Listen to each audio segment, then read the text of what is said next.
Welcome to this edition of Municipal Monday. I know that AML members won't be together this year for their annual legislative conference here in Juneau.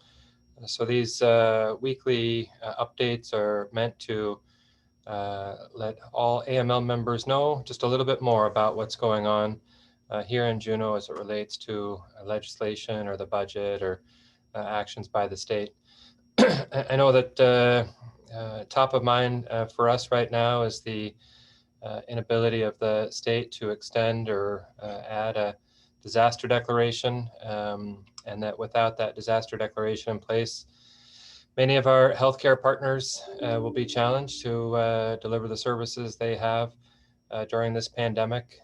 We know that many of our members, had disaster declarations that were tied to the states, and that if you haven't updated those to occur on their own timeline, that those will have expired as well. At the same time, we know that many members will be taking their own actions to make sure that while the state's mandatory recommendations or guidelines aren't in place anymore, that local mandates may be in place to make sure that Alaskans have what they need during this public health crisis, which isn't over. We know that while cases are down right now, it may feel reasonable to let that disaster declaration expire. But the reality is that the declaration only allowed the state to move resources, people, supplies to where Alaskans needed it most.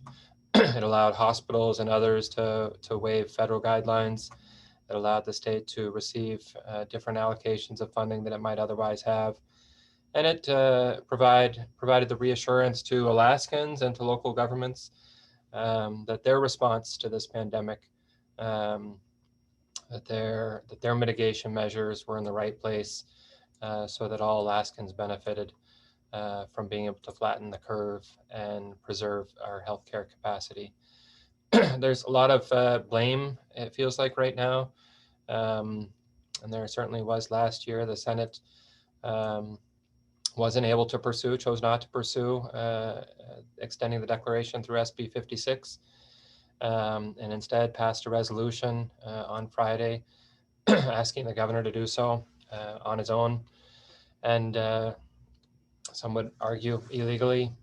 He chose not to do that, and provided assurances in a public town hall or a public press conference on Sunday to say that the state will begin its path to recovery.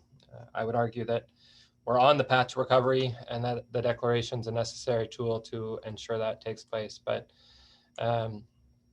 be that as it may, the Senate's request through a resolution was not met by the governor. The House, which failed to organize in time over the course of the last month, wasn't able to address the issue except through a letter by in both bodies representatives. And so now we're on this other side of this declaration, the only state in the nation without a disaster declaration in place. And just as we've coped through the pandemic with the declaration in place, so we'll cope, and I know that local governments will cope and contribute to managing this economic crisis, this continued public health needs of Alaskans. And I hope that we can do that together. I know that in talking with DHSS, we've got able partners at that level. And I encourage local governments to reach out to DHSS and to your FEMA partners and make sure that you've got what you need to continue with everything you've undertaken this year. We'll see what happens with the legislature. The governor last week said that his intent was to work with the legislature to see something different in place in the weeks to come. And there was interest in passing a bill that would allow the same flexibility as the Alaska Disaster Act, but without calling a disaster. And so we'll see where that goes. And we hope that the legislature will act to make sure that local governments, that hospitals, that everybody who is implementing response in the face of this disaster have what they need, and that Alaskans can count on on all levels of government to stand up the necessary response that's part of overall emergency management. And I know that you incident commanders out there, those of you who are in charge of emergency operations centers, you've been planning and responding and managing through this crisis, and that those are all part of your everyday emergency operations. With the hope that on the other side of this emergency, things can go back to normal, and we've all got work to do to get there. So with that, thank you for watching this week's segment of Municipal Monday. We'll join you again next week, next Monday, with an update on where we've got to this week. And we know that an informed Alaska is a greater Alaska.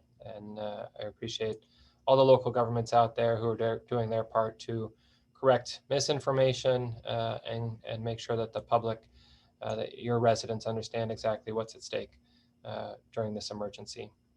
See you next week, everyone.